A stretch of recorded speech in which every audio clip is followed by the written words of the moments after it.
नमस्ते। Hello everyone. आज हम अलंकारों का अध्ययन प्रारंभ करेंगे। साहित्य दर्पण के अनुसार लगभग 14 अलंकार हमारे कोर्स में हैं, तो हम उन्हें प्रारंभ करेंगे।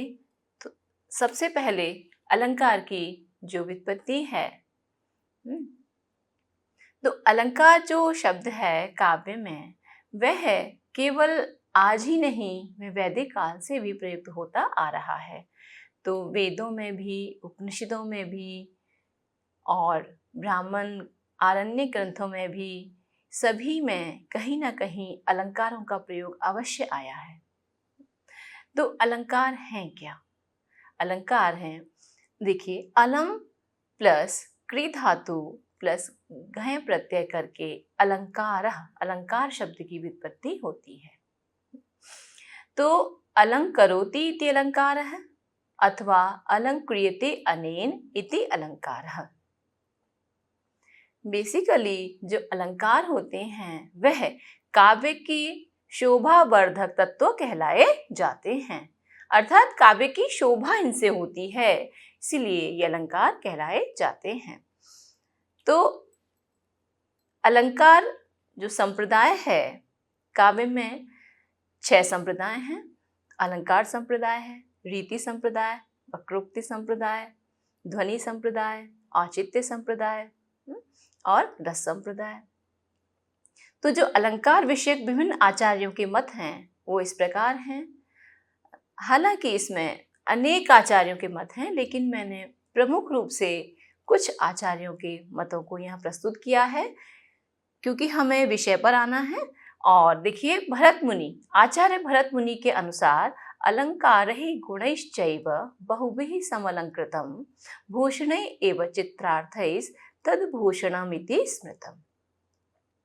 तो नाट्य शास्त्र के 17वें अध्याय के 6ठे कारिका में ये उन्होंने कहा है। और आचार्य भामह ने वक्राभिधेय शब्दोक्ति इष्टवाचा अलंकृति, अर्थात उनका काव्य अलंकार है आचार्य भामह का, और उसमें 1.36 पर उनका यह जो अलंकार विषयक मत है वह इस प्रकार उन्होंने दिया है, अलंकार का लक्षण उन्होंने दिया है। आचार्य दंडी ने काव्य शोभाकरान धर्मान अलंकारान प्रचक्षते कहकर अलंकार को परिभाषित किया है। काव्यादर्श 2.1। आचार्य वामन ने काव्यम ग्राह्यम अलंकारात सौंदर्यम अलंकार, काव्य सूत्रवृत्ति, काव्य अलंकार सूत्रवृत्ति 1 से 2 तक ही उन्होंने अपना काव्य में अलंकारों का लक्षण दिया है। आचार्य मम्मट ने दिया है, देखिए, उपकुर्वन्ति तम संतम ये अंग द्वारेण जातुचित हारादिवत अलंकारा ते अनुप्रासोपमादयः। तो इस काव्य प्रकाश में अष्टम उल्लास में उन्होंने जो कारिका है वह 66 कारिका पे उन्होंने, ये 67 कारिका पे उन्होंने दिया है। तो हमने विषय प्रवेश के अनुरूप भरत मुनि, भामह, दंडी, वामन और आचार्य मम्मट के अनुसार जो अलंकार की परिभाषा है वह प्रस्तुत की है। अब आचार्य विश्वनाथ के अनुसार अलंकार की परिभाषा, अलंकार को परिभाषित करते हुए कहा है कि शब्दार्थयोर स्थिरः ये धर्मा शोभातिशायिनः रसादीन उपकर्मन्तो अलंकारास्ते अंगदादिवत। तो शब्दार्थयो अस्थिरा ये धर्मा, अर्थात शोभा को अतिशयित करने वाले रस, भाव आदि के उपकारक जो शब्द और अर्थ के अस्थिर धर्म हैं, वे अंगद आदि की तरह अलंकार कहलाते हैं। तो अंगद यानी बाजूबंद एक आभूषण है जो बाजू पर यहाँ पहना जाता है, अंगद बाजूबंद। तो बाजूबंद आदि की तरह अलंकार कहलाते हैं। जैसे मनुष्यों के अंगद आदि अलंकार होते हैं, उसी तरह उपमा आदि काव्य के अलंकार होते हैं। तो आचार्य विश्वनाथ ने कहा कि शब्दार्थयो अस्थिरा ये धर्म, ये शब्द और अर्थ के क्या हैं, अस्थिर धर्म कहलाए जाते हैं। शोभातिशायिनः, और शोभा को अतिशयित करने वाले होते हैं। किसकी शोभा को अतिशयित करेंगे? काव्य की शोभा को अतिशयित करने वाले होते हैं, है ना। रसादीन उपकर्मंतो, तो रसादीन उपकुर्मंतो अर्थात रस आदि का, तो रस आदि से तात्पर्य है रस, रसाभास, भाव, भावाभास, भाव शांति, भाव सबलता आदि। इन सब का उपकार करते हुए वे अलंकार क्या होते हैं? अंगदादिवत। जैसे मनुष्यों के लिए हार या कर्णाभूषण, अन्य आभूषण उनकी शोभा को बढ़ाते हैं, उसी तरह से ये जो अलंकार हैं वे काव्य की शोभा को बढ़ाते हैं। आचार्य विश्वनाथ ने अपनी कारिका के बाद की वृत्ति को में स्पष्ट किया है। क्या स्पष्ट किया है? देखिए, यथा अंगदादयः शरीर शोभातिशायिनः शरीरिणम उपकुर्वन्ति तथा अनुप्रासोपमादयः शब्दार्थ शोभातिशायिनो रसादे उपकारकाः अलंकारा अस्थिरा इति नैषा गुणवदावश्यकी स्थिति। क्या कह रहे हैं कि जैसे केयूर आदि शरीर की शोभा के संवर्धक होते हुए आत्मा में उत्कर्ष का आधान करते हैं। आचार्य विश्वनाथ ने काव्य की आत्मा रस को माना है, तो यहाँ की आत्मा में उत्कर्ष का आधान करते हैं। उसी प्रकार से अनुप्रास आदि शब्दालंकार तथा उपमा आदि नहीं है, ये आवश्यक नहीं है कि काव्य में विद्यमान ही रहे। आचार्य विश्वनाथ का कहना है कि ये काव्य के पृथक सिद्ध धर्म हैं, पृथक हैं, अर्थात जैसे रस आत्मा है ना, तो जो अलंकार हैं वह कहीं रह भी सकते हैं और कभी कभी यह नहीं भी रह सकते हैं। तो ये काव्य के पृथक सिद्ध धर्म हैं, सिद्ध हैं अपने आप में, लेकिन काव्य के पृथक हैं, अतएव रह भी सकते हैं और नहीं भी रह सकते हैं। तो एक बार इसको पुनः हम देखेंगे। शब्दार्थयो अस्थिरा ये धर्मा शोभातिशायिनः रसादीन उपकुर्वन्तो अलंकारास्ते अंगदादिवत। अर्थात शोभा को अतिशयित करने वाले रस भाव आदि के उपकारक जो शब्द और अर्थ के अस्थिर धर्म हैं, वे अंगद आदि की तरह अलंकार कहलाते हैं। जैसे मनुष्यों में अंगद आदि अलंकार होते हैं, उसी तरह से उपमा आदि काव्य के अलंकार हो सकते हैं। जैसे यहाँ पर मैं एक बात आपको बताना चाहूंगी कि जैसे मनुष्यों में, जैसे हमने कोई आभूषण पहना और आभूषण पहनने के बाद वो हमसे पृथक आभूषण पहन के हम और हमारी जो खूबसूरती है वह बढ़ जाती है, लेकिन हम उस आभूषण को उतार कर कहीं अन्य जगह रख भी सकते हैं। किसी जगह हम किसी उत्सव में जाते हैं तो उत्सव पर जाते समय हम आभूषणों को पहनते हैं, और जब हम आभूषणों को पहनते हैं तो हम उस उत्सव के अकॉर्डिंग अनुसार ये भी हमें विशेष ध्यान रखना होता है कि हम किस उत्सव में जा रहे हैं। हम किसी ऑफिशियल उत्सव में जा रहे होते हैं तो निश्चित रूप से हमें अपने अलंकारों का चुनाव भी उसी तरह का करना होता है। यदि हम अपने घर परिवार के किसी प्रोग्राम में जा रहे हैं और जो उत्सव है वो यदि छोटा है तो उसी के अकॉर्डिंग पहनते हैं, और यदि किसी का विवाहोत्सव है तो उसके अनुसार हम अपने जो हमारे आभूषण होते हैं उनको पहनते हैं ना, और अपनी जो हमारी शोभा है वह उसको हम बढ़ाते हैं। लेकिन सबसे ज़्यादा आवश्यक होता है हम अकॉर्डिंगली, अनुसार, यानी उत्सव के अनुसार हम पहनते हैं। अब यदि काव्य में भी हमें ये सब देखना होगा कि कैसे हमें काव्य में अलंकारों का प्रयोग करना है। यदि हम काव्य में, है ना, वीर रस का वर्णन है तो वीर रस के अनुसार ही हमें उस जगह जो अलंकार हैं उनका प्रयोग करना होगा या होना चाहिए। और यदि श्रृंगार रस का वर्णन हो रहा है तो श्रृंगार रस के वर्णनानुकूल हमें अलंकारों का प्रयोग करना चाहिए।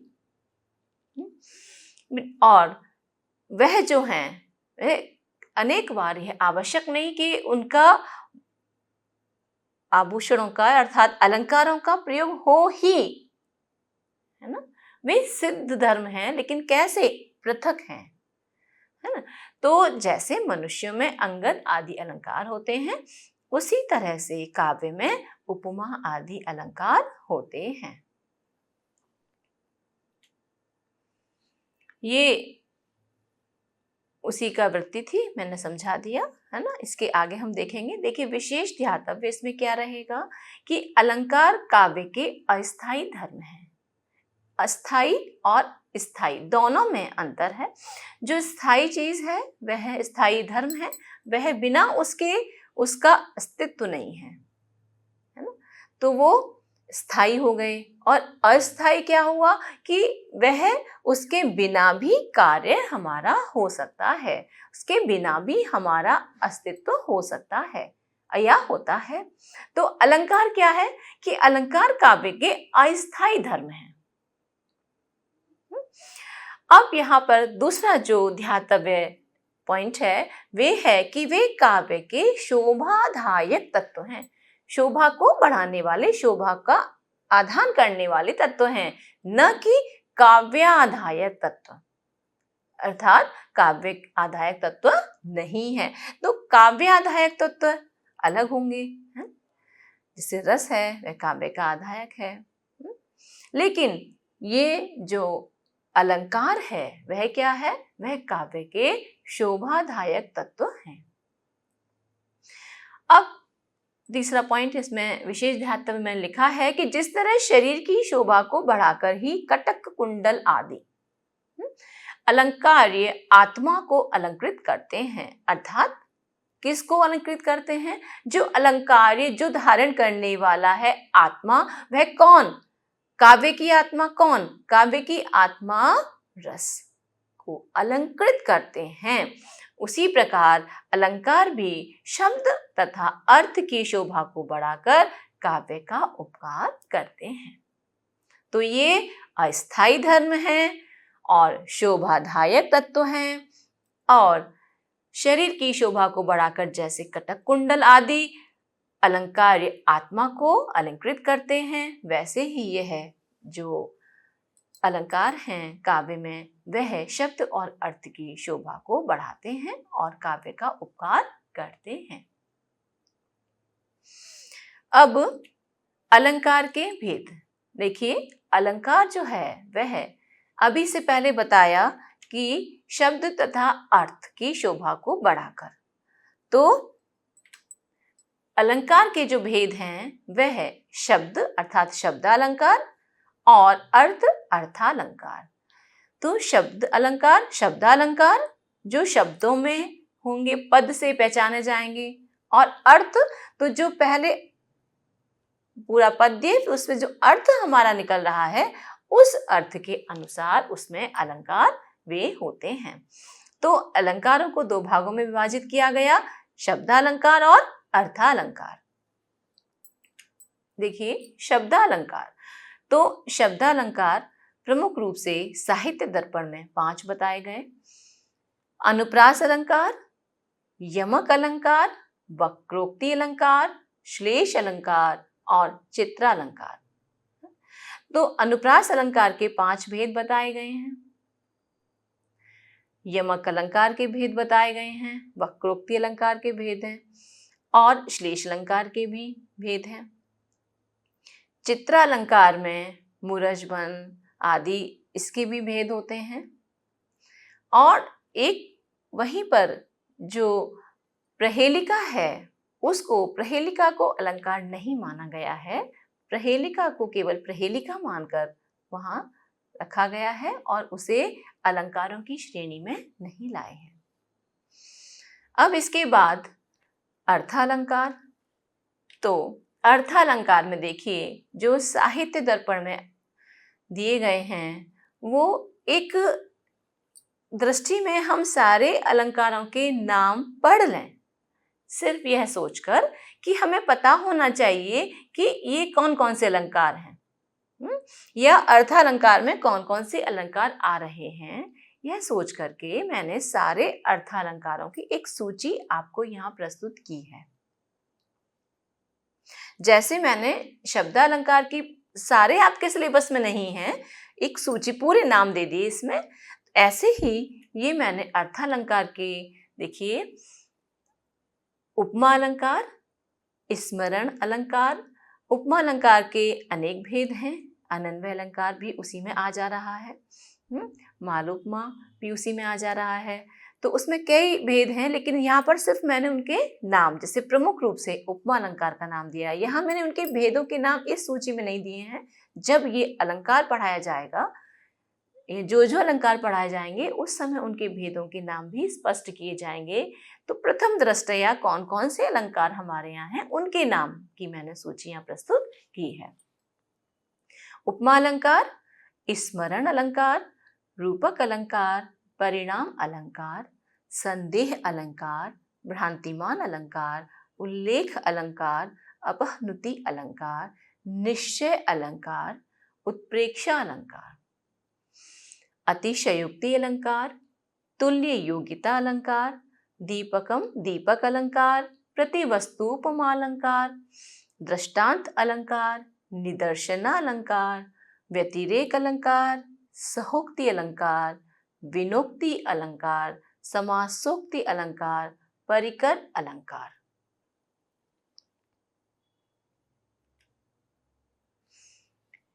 श्लेषः श्लेष अलंकार, अप्रस्तुत प्रशंसा अलंकार, व्याज स्तुति अलंकार, अर्थांतर न्यास अलंकार, काव्य लिंग अलंकार, अनुमान अलंकार, हेतु अलंकार, अनुकूल अलंकार, आपेक्षः अलंकार, विभावना अलंकार, विशेषोक्ति अलंकार, विरोध अलंकार, असंगति अलंकार, विषम अलंकार, सम अलंकार, विचित्र अलंकार, अधिक अलंकार, अन्योन्य अलंकार, विशेष अलंकार और व्याघात अलंकार।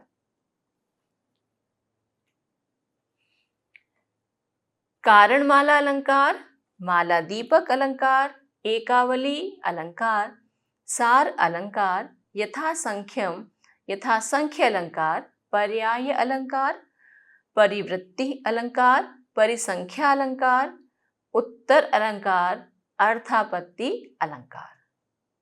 विकल्पः विकल्प अलंकार, समुच्चय अलंकार, समाधि अलंकार, प्रत्यनीकम अलंकार, प्रतीप अलंकार, मीलित अलंकार, सामान्य अलंकार, तद्गुण अलंकार, अतद्गुण अलंकार, सूक्ष्म अलंकार।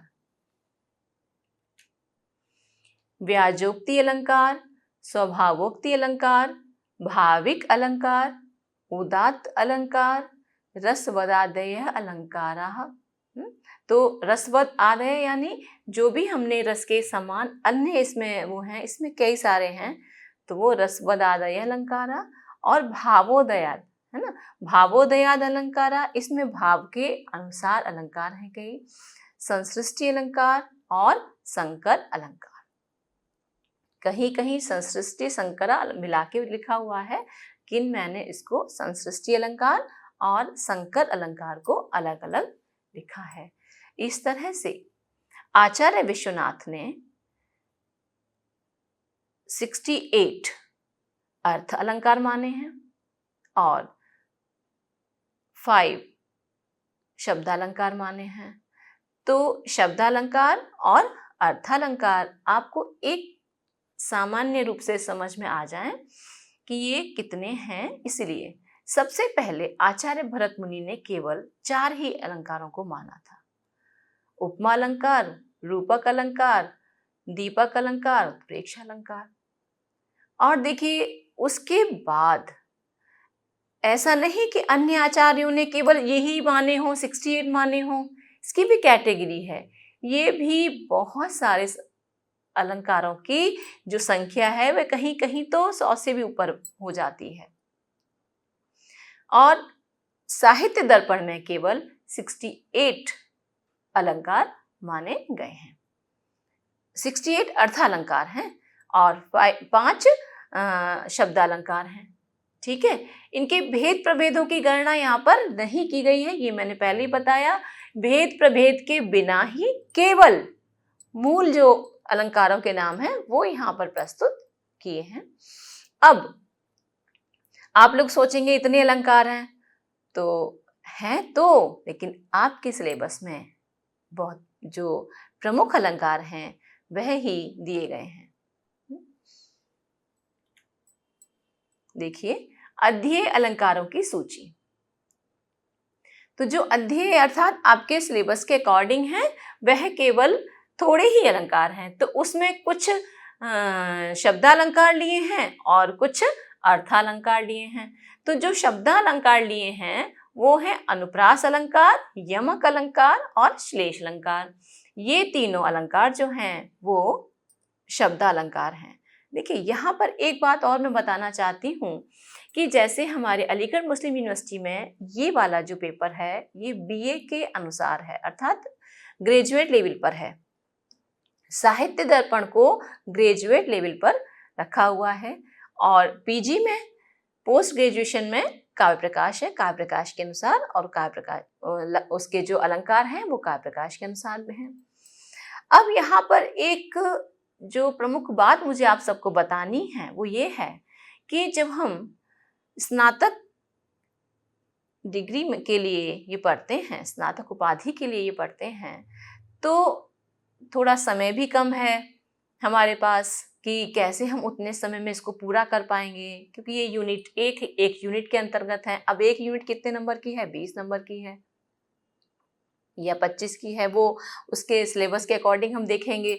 अब यदि वहाँ पर हम इनके सारे प्रभेदों का वर्णन करेंगे, भेदों का वर्णन करेंगे, तो वह कोर्स संभव नहीं हो पाएगा। इसीलिए यह बताना आवश्यक है कि जैसे अनुप्रास अलंकार है, अनुप्रास अलंकार का 5 भेद हैं, है ना। अब पांचों भेदों का हम वर्णन करेंगे तो यह हमारे लिए मुश्किल रहेगा। पांचों भेदों को बताना, केवल ये 7 ही नहीं है, इससे आगे देखिए ये 14 हैं। तो हमें हमने जो कोशिश करनी है वो ये करनी है कि हम जैसे अनुप्रास अलंकार है उसको हम अच्छी तरह से समझ जाएं, और हमारा ध्येय क्या रहेगा कि हम जो अध्यय काव्य पढ़ते हैं, नाटक पढ़ते हैं, उसमें अलंकारों को छांटना सीखें कि कैसे इसमें कौन सा अलंकार होगा, है ना। अब हमने जो अपने लेक्चर में तैयार किया है वह एक एक के अनुसार किया है। यदि हम अनुप्रास अलंकार के सारे भेद देंगे तो यह विस्तार भय हो जाएगा। नाम पांचों के बताऊंगी मैं आपको कि कैसे इसके 5 भेद हैं, लेकिन एक को पूरा व्याख्या करके बताऊंगी, और जो दूसरा एक और पद्य उदाहरण के लिए या आपके अभ्यास के लिए बताऊंगी, उसी के अनुसार हमारा यह क्रम रहेगा। तो जो बहुत प्रमुख हैं उनको, जैसे मान लीजिए श्लेष के 8 भेद हैं। अब 8 भेदों को समझाना थोड़ा मतलब लंबा विस्तृत हो जाएगा हमारा, तो हम देखते हैं कि हम आपको उसमें से 4 या 3 किस तरह से अलंकार पूरे कराते हैं, और आप उसके अकॉर्डिंग, आप ये मत समझिए आपके पास यदि टाइम है तो आप उसको और अधिक पुस्तक से पढ़िए, क्योंकि जब हम समझा देंगे कैसे इसमें अलंकार हो रहा है, कौन कौन से तत्वों के आधार पर वो है, परिभाषा दे रहे हैं, उस परिभाषा को हम स्पष्ट कर रहे हैं, तो उसके बाद आपको अलंकार को देखना आसान हो जाएगा। ठीक है, तो अनुप्रास अलंकार, यमक अलंकार और श्लेष अलंकार, ये अलंकार तो हमारे हो गए शब्दालंकार। ठीक है, ये मैंने बताया आपको कि ये जो सिलेबस है हमारा बीए में है ना, और कहीं कहीं ये साहित्य दर्पण और ये अलंकार ये हमारे एमए में भी हैं। ठीक है, तो यहाँ पे चित्रालंकार का कोई वर्णन नहीं है कि चित्रालंकार या वक्रोक्ति अलंकार का वर्णन नहीं दिया है, केवल 3 इन्होंने शब्दालंकार में से लिए हैं। अब देखिए अर्थालंकार मैंने कितने बताए थे आपको अभी, 68 यानी 68 बताए थे। 68 में से जो विशेष रूप से प्रसिद्ध हैं उनको सिलेबस में रखा गया है ना। तो उपमा अलंकार देखिए, उपमा अलंकार के अनेक भेद हैं, है ना। तो उपमा अलंकार, रूपक अलंकार, उत्प्रेक्षा अलंकार, जैसे उत्प्रेक्षा अलंकार है ना। उत्प्रेक्षा अलंकार के बहुत सारे भेद नहीं हैं, 2 भेद हैं, तो हम उसमें जो प्रमुख 2 भेद हैं उनके अनुसार हम उसके दोनों भेदों को हम समझाएंगे, है ना। अर्थांतर न्यास अलंकार है, इसके भी हैं भेद। तो अब यही मेरा तरीका रहेगा कि ताकि आप लोग अलंकारों को सही से समझें और उसको आगे तक बढ़ाकर ले जाएं। 8वां नंबर यानी जो हमारे सिलेबस में है उसमें देखिए 8वां नंबर विभावना अलंकार का है, 9 विशेषोक्ति अलंकार है और 10 दृष्टांत अलंकार है, 11 संसृष्टि अलंकार है, अतिशयोक्ति अलंकार है, निदर्शना अलंकार है और व्यतिरेक अलंकार है। यहाँ पे आप देख रहे होंगे कि संसृष्टि अलंकार तो सबसे लास्ट में था यहाँ, तो जब हम सिलेबस बना होगा तो उसके अकॉर्डिंग ये आगे पीछे, इससे कोई तात्पर्य नहीं है, ये तो आपको समझने हैं बुक में से, और उनका जो लक्षण है और उसका अर्थ, स्पष्टीकरण, उदाहरण, इस सब के द्वारा हम आपको एक एक जो अलंकार है उसे समझाएंगे। तो पुनः आप वो अलंकारों की जो सूची मैंने पूरी विस्तृत दी थी उसे आप इसमें लेक्चर में रहने दीजिए, उसे पढ़ लीजिए, एक बार पता होना चाहिए। और जो अध्यय अलंकार हैं ये आप इसके लिए एक कॉपी बनाइए, चूंकि हम और आप ऑनलाइन इसको पढ़ रहे हैं तो आप इसमें कॉपी बनाइए। सबसे पहले कॉपी पे अध्यय अलंकारों की सूची लिखकर, जैसे मैंने यहाँ बनाया, क्योंकि ये जो लेक्चर है ये लेक्चर फिर अगला लेक्चर जब शुरू होगा तो ये लेक्चर तो आप उसको नहीं चला पाएंगे, तो अगले लेक्चर में देखेंगे, तो अगले व्याख्यान में क्या होगा, दूसरी बात चलेगी। इसीलिए जो कॉपी आप बनाएं तो वह उसमें आप लिख लीजिए अनुप्रास, यमक, श्लेष, उपमा, रूपक, उत्प्रेक्षा, अर्थांतर न्यास है। तो ये आप कॉपी पे 14 अलंकारों के नाम लिखिए, विभावना, विशेषोक्ति, दृष्टांत, संसृष्टि, अतिशयोक्ति, निदर्शना और व्यतिरेक अलंकार। तो इस तरह से आप ये अलंकार लिखिए और इसकी जो नोट्स आप बनाएंगे, देखिए मैं आपको पूरी कोशिश करूंगी कि अच्छे से समझ में आए, लेकिन आपको भी साथ साथ रहना पड़ेगा हमारे इस कोर्स के साथ, है ना। तो आप हमारा साथ कैसे देंगे, आपको क्या करना है कि जैसे आज का इंट्रोडक्शन, तो ये तो आज इंट्रोडक्टरी लेक्चर है, अलंकारों का पूरा बता दिया मैंने, इसीलिए विस्तार नहीं किया, कोशिश की कि आप एक ही उसमें रहें। आपका तरीका क्या रहेगा कि आप राइट पेज पे, एक पे आपने सूची बना ली और सीधे पेज से आप शुरू करेंगे। तो सबसे पहले अनुप्रास अलंकार, फिर मैं इसको बताऊंगी जैसे जैसे, उसका लक्षण, उसका अर्थ और फिर उसके भेदों के आप नाम लिखेंगे।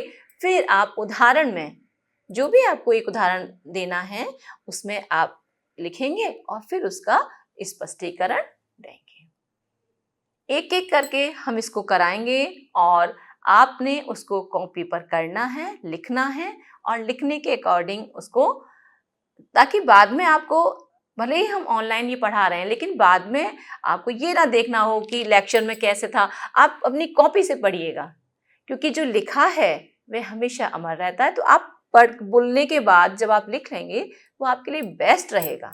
आपको लिखने की प्रैक्टिस करनी है।